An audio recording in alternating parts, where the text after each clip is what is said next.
the competitive process for the benefit of consumers by prohibiting practices that reduce competition. As a quick caveat, I tend to have fairly wordy slides because I believe the slides may be saved, the presentation may be saved by GAMA, and I'd like people who read it without the benefit or detriment of my speaking to at least be able to get the majority of the content out of it. So again, when we talk about antitrust law, it modifies or controls commercial conduct in a way to benefit the end consumers. And we talk about commercial conduct in two different ways, as well as basically either horizontal or vertical, as it relates to entities in the supply chain. So horizontal conduct is commercial conduct between competitors, basically people who are at the same level and are usually trying to buy from the same people and sell to the same people.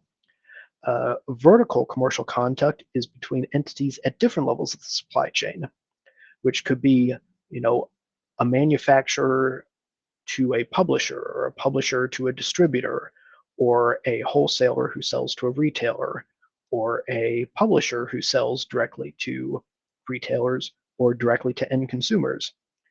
You can have complex relationships that are both horizontal and vertical.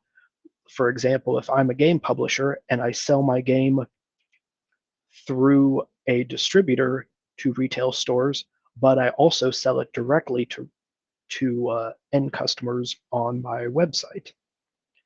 So as a very, very, very broad overview, antitrust laws are generally hostile to horizontal agreements between competitors, but they provide a lot more discretion to vertical agreements. So I won't go into this slide in detail, but the two main antitrust laws in the United States are the Sherman Act and the Clayton Act, and the Federal Trade Commission Act grants the U.S. kind of Federal Trade Commission the authority to challenge conduct that violates either of these acts.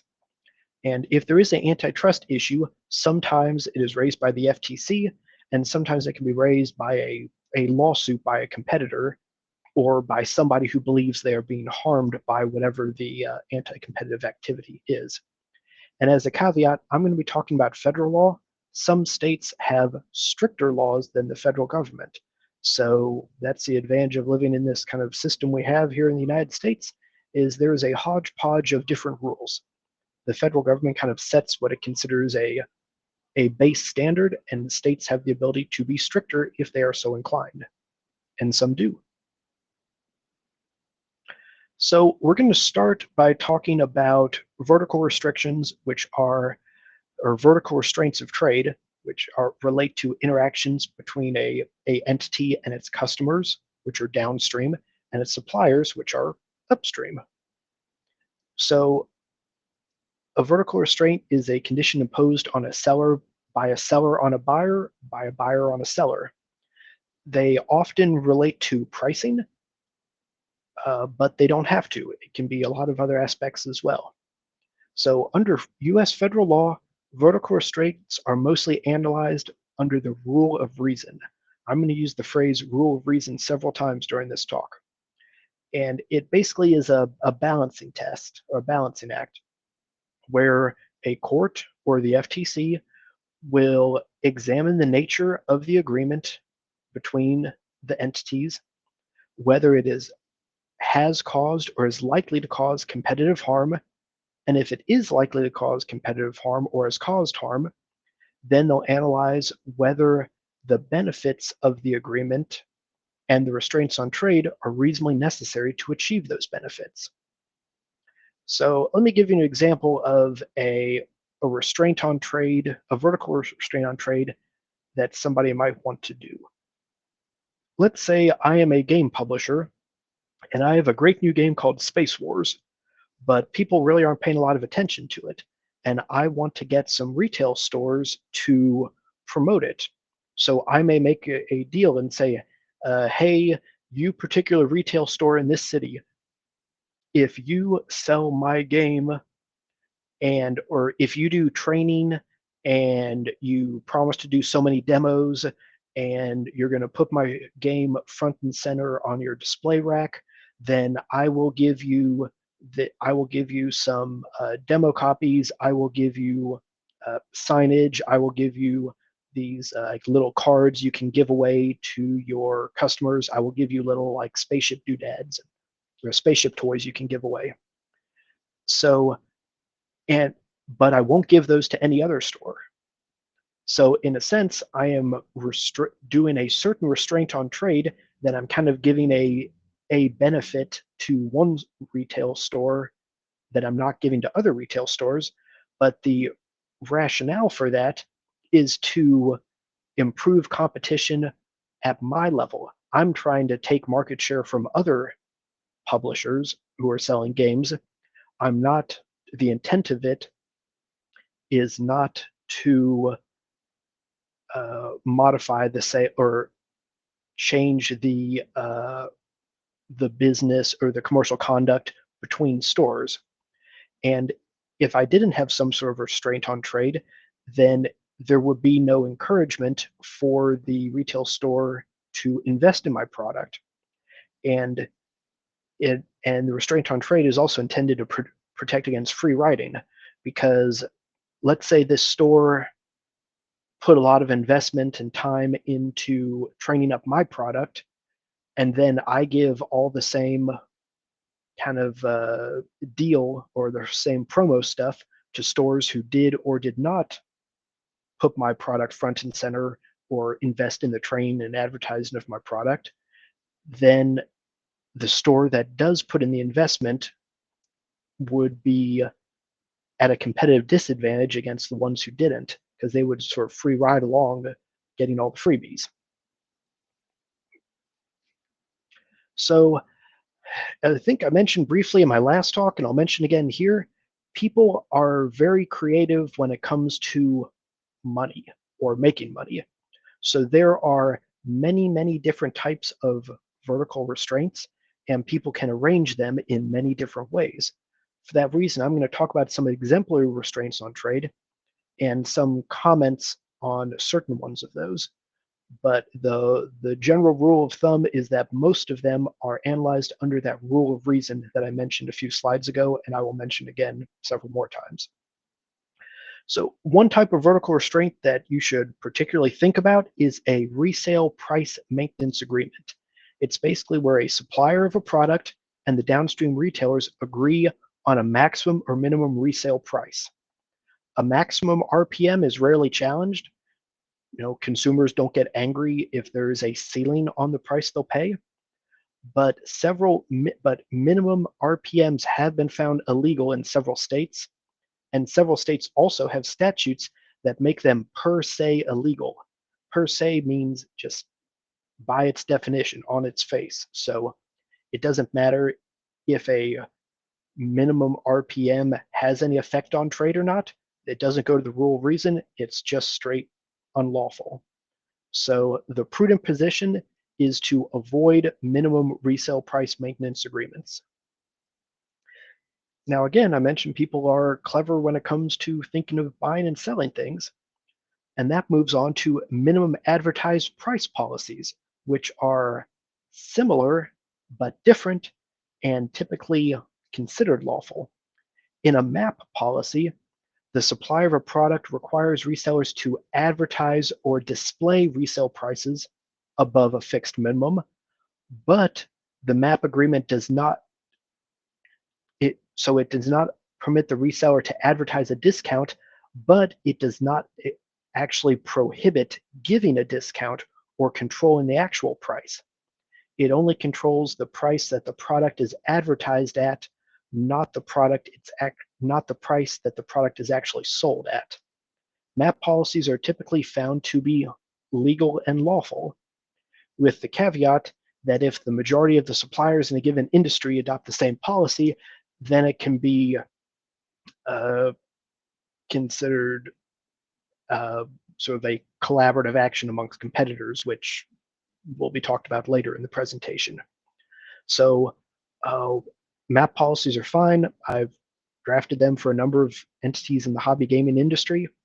But when you have a map policy, you have to have a policy for violations. Like what happens if someone violates it and actually advertises a product at higher than the amount agreed upon. A common remedy, or I guess you call punishment, for a violation is to prohibit future sales of the product to the violators.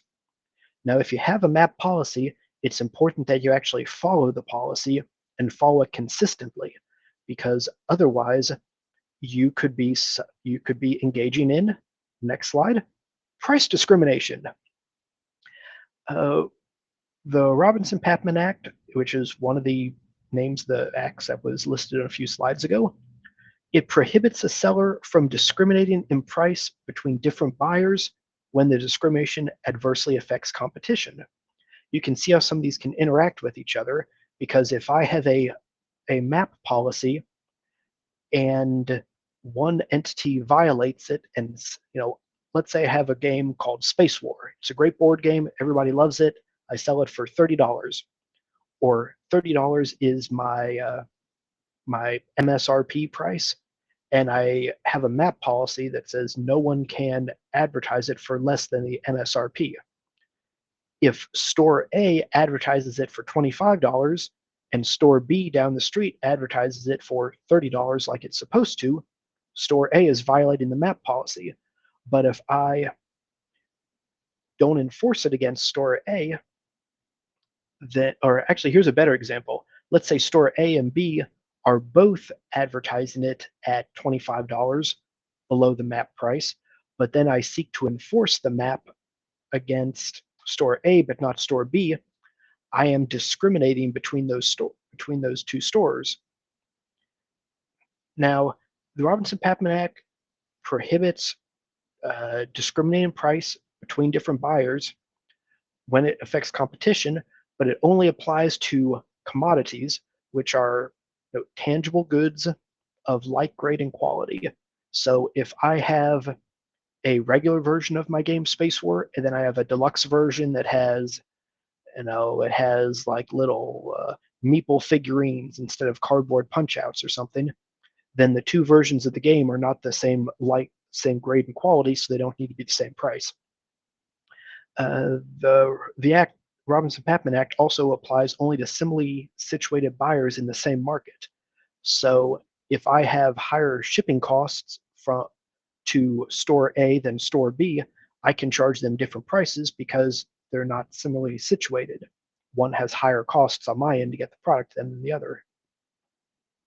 So the Act also prohibits a seller from offering promotions or allowances in a discriminating manner.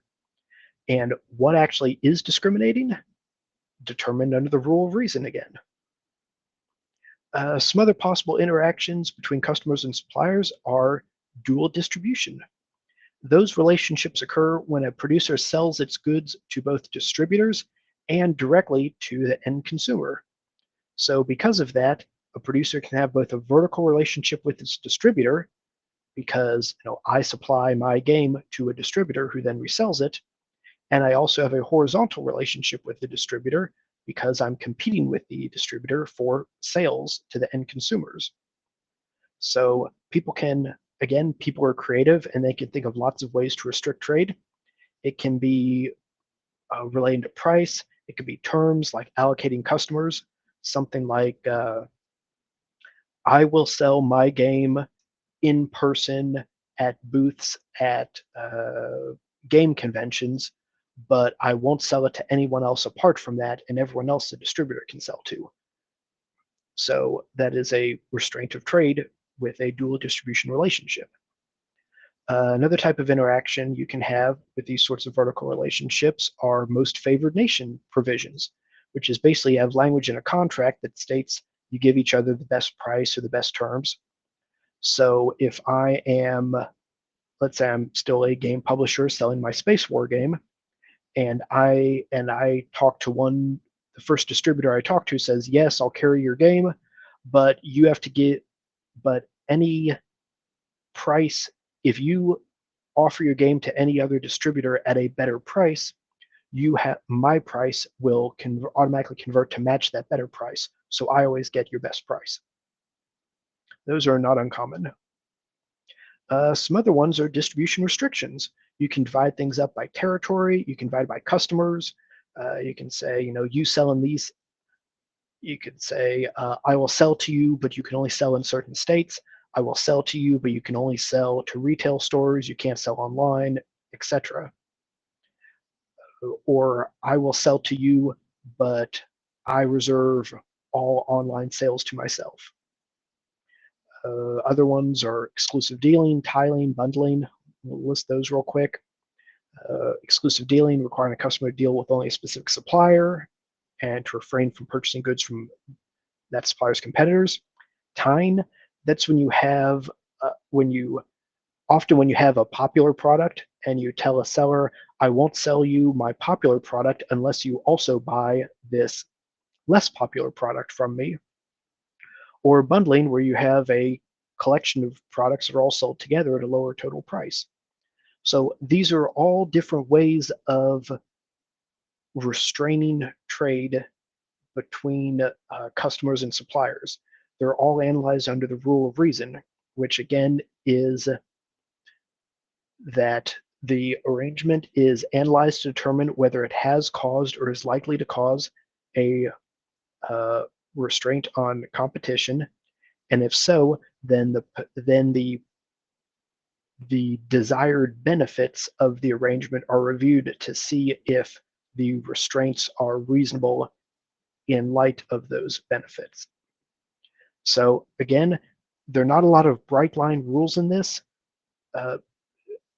which I kind of apologize for, but that's just the way the business is, simply because people can be very creative in how they try to modify buying or selling, or how they tweak buying and selling their products. So because of that, there's normally not broad answers, but instead the specific arrangement has to be looked at. But some of the take-home messages are, don't set a minimum price that your product can be sold at. That is likely to be found unlawful.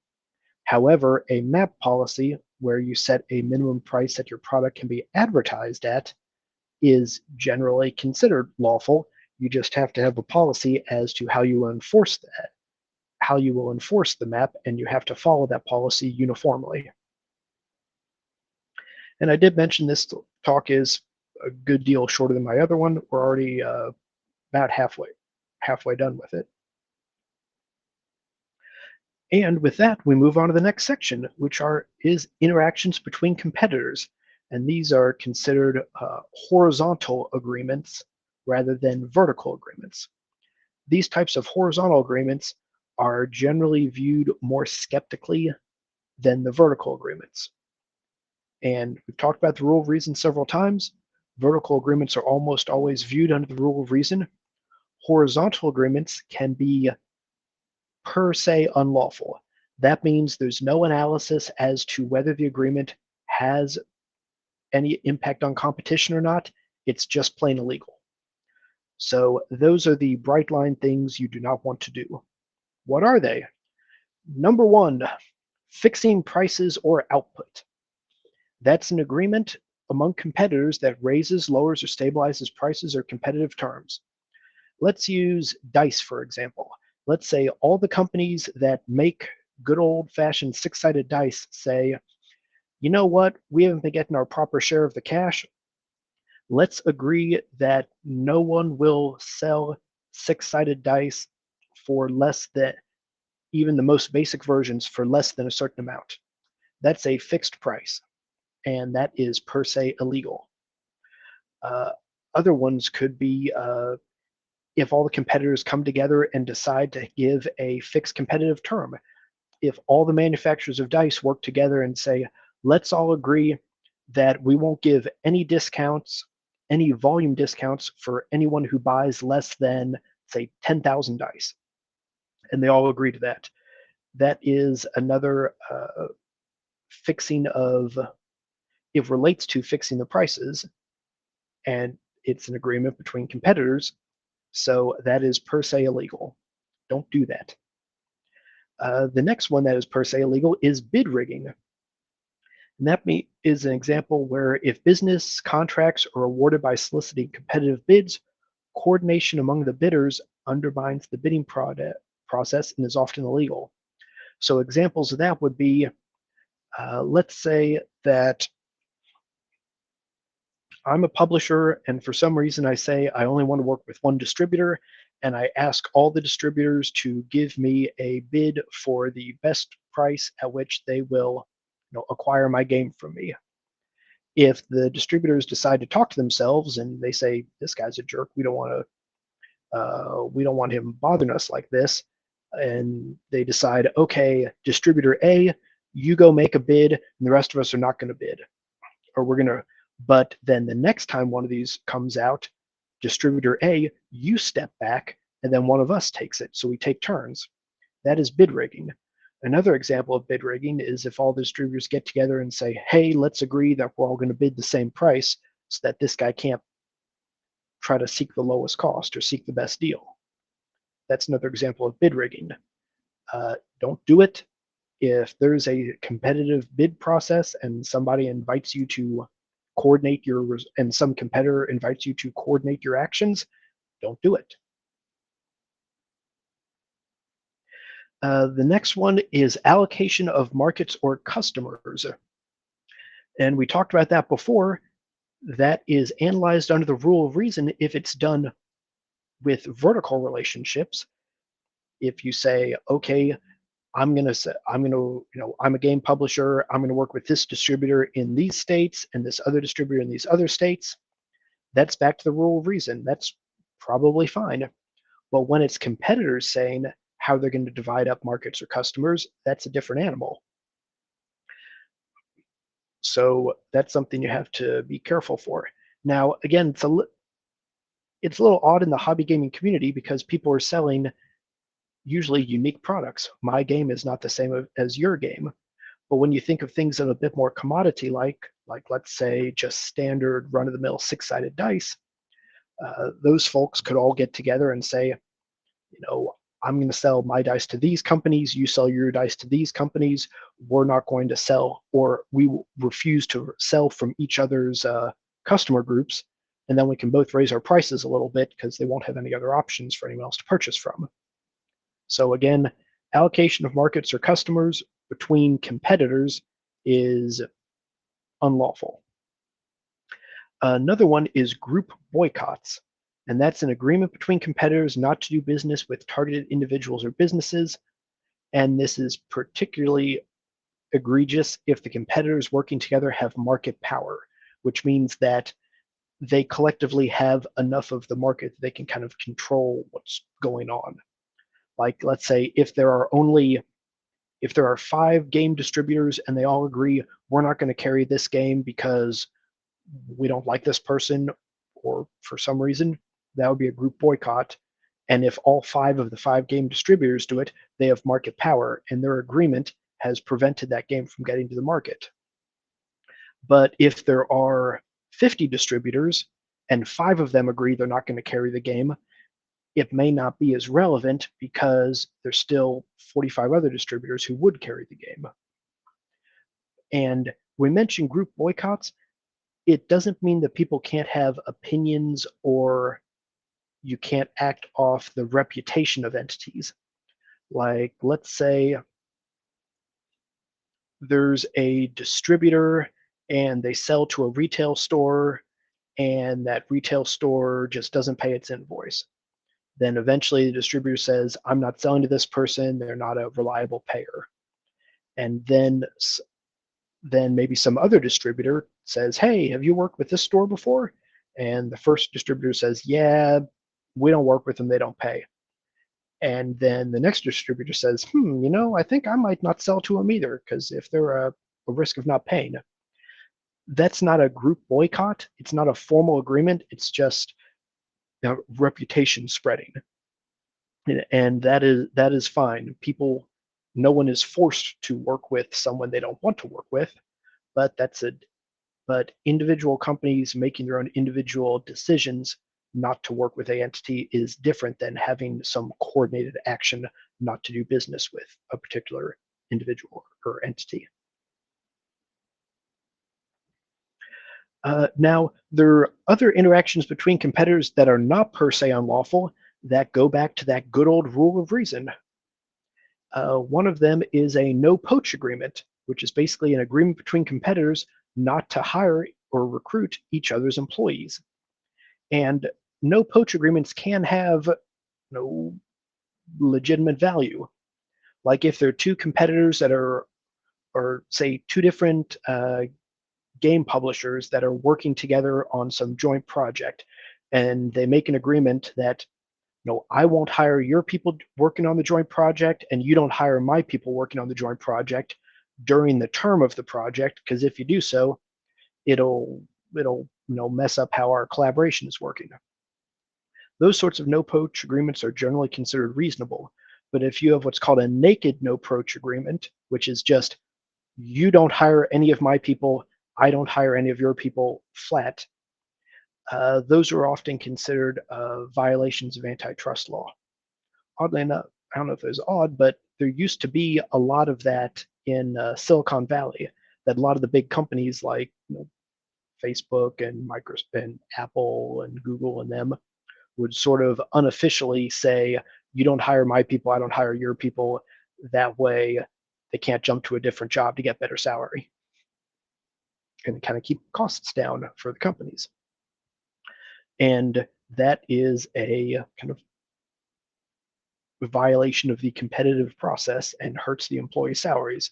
So no poach agreements, there can be reasons for them, but there should be a specific reason for having one rather than just a naked no poach agreement where you simply say, I don't hire your people, you don't hire mine.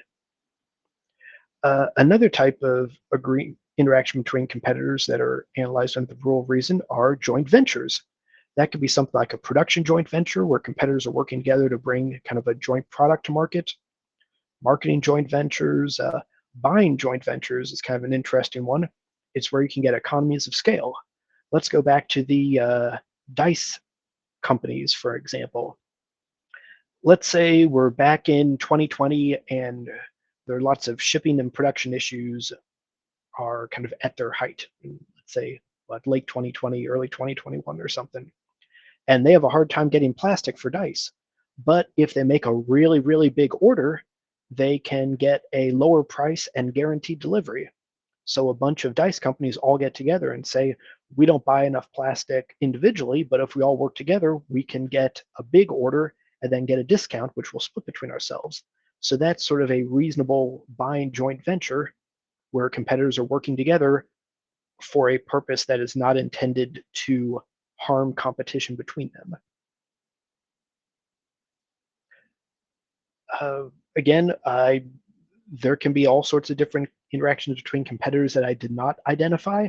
People are very creative when it comes to money matters, and I'm sure they will think of lots of new things all the time, which is why people keep having disagreements and lawsuits and things about what is or is not uh, anti-competitive. Now, one thing to keep in mind is there's a thing called a safety zone that the federal antitrust agencies have articulated for competitor collaborations. And it basically means if it's a small deal, they don't care. Agencies will typically not challenge a collaboration between competitors if the combined market share of the collaborators does not exceed 20% in any relevant market where competition will be impacted. Let's go back to our example of the dice manufacturers.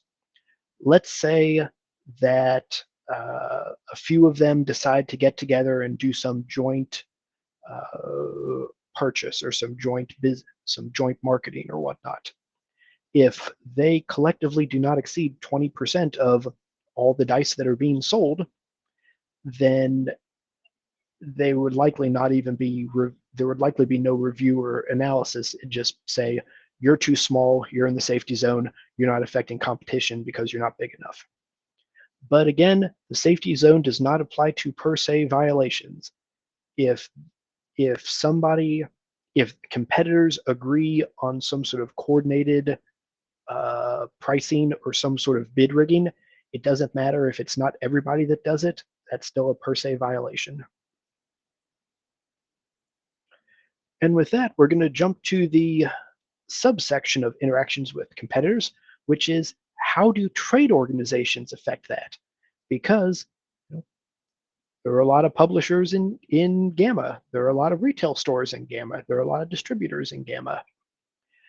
Trade associations are generally considered to be either pro-competitive or competitively neutral. So being in a trade association does not raise antitrust issues on its face. However, a trade association does not act as a shield for anti-competitive activity. So a trade association cannot control prices charged by members. It cannot control the wages that members pay to their employees. Because if individual competitors made an agreement amongst themselves to control prices or control wages or whatnot, that would likely be considered a violation of antitrust law. And so you can't get around that by trying to put the burden of it, or by putting by making the trade association the source of it as well. So don't look to GAMA to try to control what the industry does in a coordinated fashion from a financial perspective or a pricing perspective. Now, how does this work with business data? Now, collecting and sharing sensitive business data that may encourage more uniform prices than would otherwise exist may raise antitrust concerns if it's done by a bunch of competitors working together to share their information, or a trade association gathering that information collectively and sharing it. So some examples would be if they're collecting current pricing information or information that identifies data from individual competitors. Now, collecting and sharing historical data by a third party, such as a trade association, that is then shared or reported on an aggregated basis does not raise antitrust concerns. Because it's old data, not current data, it's not expected to encourage uniform prices because it's not talking about current business activity. And some of the rules of thumb for that is it's okay if the data is 3+ months old, if it involves many participants, and if the data of any particular participant cannot be identified. So aggregated old data is fine. Current and sensitive business data is something you generally do not want to share. Now with that, again, I mentioned this talk was not too long. I have a good summary here, which is antitrust laws are generally hostile to horizontal agreements between competitors, but provide broader but not unlimited discretion to vertical agreements. If you want a quick, easy take-home message, avoid minimum resale price maintenance agreements. So if you're selling a product, don't tell the downstream people that you can't sell for less than X amount of money. However, minimum advertised price policies are generally okay. You just need to have a policy for enforcement, and you need to follow that policy uniformly. And when dealing with your competitors, with other people on the same kind of horizontal business level as you need to avoid the per se unlawful activities of price or output fixing, bid rigging, allocating customers or territory between you, and group boycotts. And with that, I'd like to thank you very much for sitting through me talking yet again. And let's see if we have any questions in the chat. Is there a risk if GAMA posted a list of games with MSRP on the spreadsheet? I wouldn't consider that to be a risk, because if it's existing games that are out on the market, because the MSRP would be generally available information and would likely not be considered sensitive business information. If it's something about perhaps future products, or I think for more sensitive information, it could be things like your manufacturing costs, or not just the MSRP, but how much it costs you to get the game from your factory. So some of the earlier numbers that are not generally available. A list of MSRP would just be sort of a collection of publicly available information, more like a like a phone book for people who are old enough to remember those. Which I feel kind of sad that it is that is something people don't know about much anymore. And thanks for asking questions too.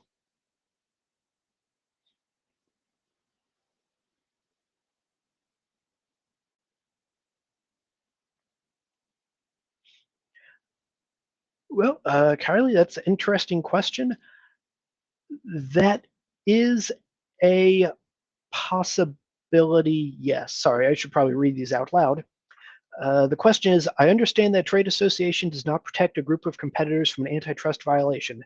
Is it possible that being part of a trade association might open up a group of competitors to a violation they might not have otherwise been? It would be in a situation where the trade organization gets too big for its britches, if that's a good analogy. Like if, let's say, a trade organization states that every member in our organization must pay a minimum wage that is at least, $3 above the federal minimum wage requirement or something like that. And then all the members say, okay, well, we'll go do that. Then they will have engaged in anti-competitive activity sort of at the behest of the association. But generally, that's not the sort of thing that just accidentally happens. Trade association members are trade associations are governed by a board. They have members who have a say in the decisions. So there would have to be a group of a significant group of members who kind of cause the association to make this sort of rule. So I don't think it's be something that kind of accidentally happen. It'd be maybe if someone just joins the organization, they don't know what they should or should not do, and they didn't have any say or understanding how the rule came about. Maybe. I don't think it's a likely sort of event, but that's an analogy I could think of.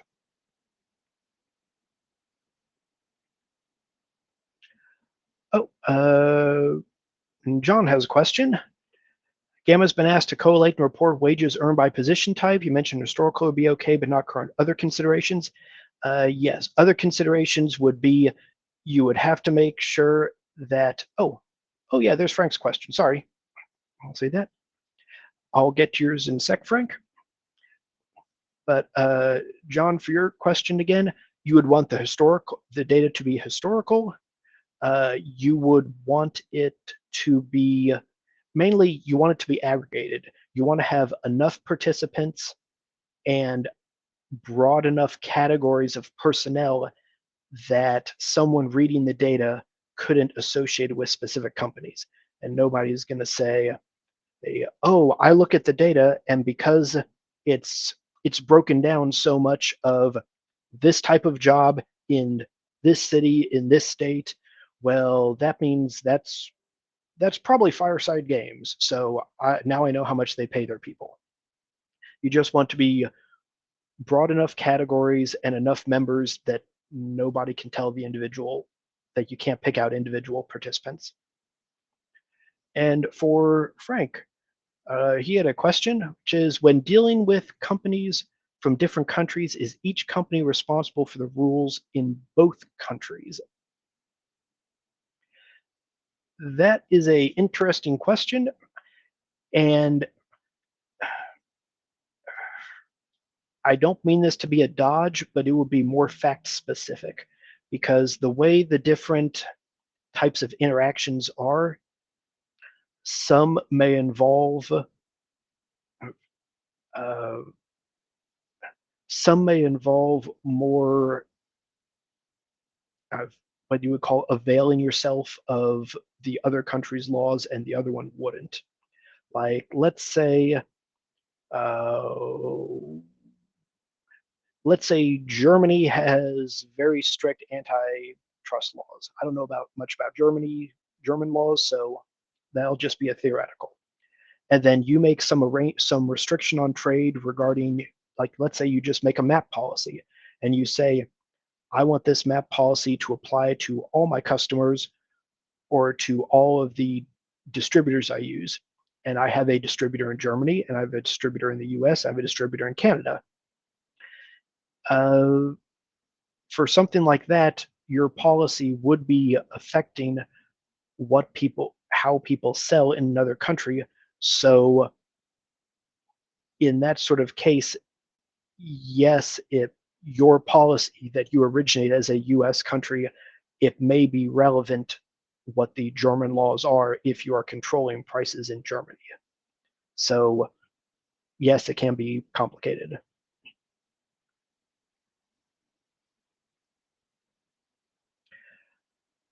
And okay, I think that's the earlier questions down. We've got one from Kylie again. Could the TA be targeted for a violation if its members engaged in antitrust activity amongst themselves at TA events? Again, it would be very fact specific. If if all the members that are doing something that are trying to control prices are, let's say, all the board members, then that would look more like a activity of the TA. But if it's a small group of members that are off in a back room somewhere and they don't have market power and they don't control the TA, it'd be less likely that the TA would have any relationship or any implication. And again, things like that would be it'd be very fact specific. Another question from Anne Marie. Are there risks to GAMA or individual committee members in enforcing a code of conduct? Well, again, it would depend upon what the code of conduct is. I mean, we looked through the GAMA code of conduct when it was created, and we crafted it in a way where the code of conduct is not having GAMA control things that are likely to cause any sort of antitrust issues. GAMA's code of conduct is not, we're going to censor you because we think you're not paying your employees enough. It's, we're going to censor you if you come to our convention and start punching people or cussing out the other people, or things that are more related to behavior activity than the competitive business dealings of the members.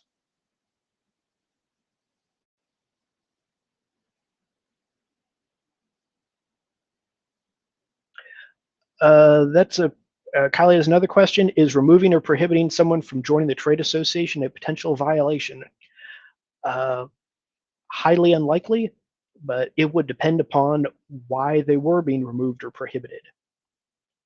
I mean, you could get yourself into a non-antitrust issue if you say, I'm not going to let this person join the trade association because I don't like people of this particular skin color or something. That if it's, we're not going to let this person join because they're a disruptive influence and we think they're going to start punching people or touching people inappropriately or cursing out all the other members, then that's fine. That has nothing to do with, or it is not really anything to do with the business aspects or the competition.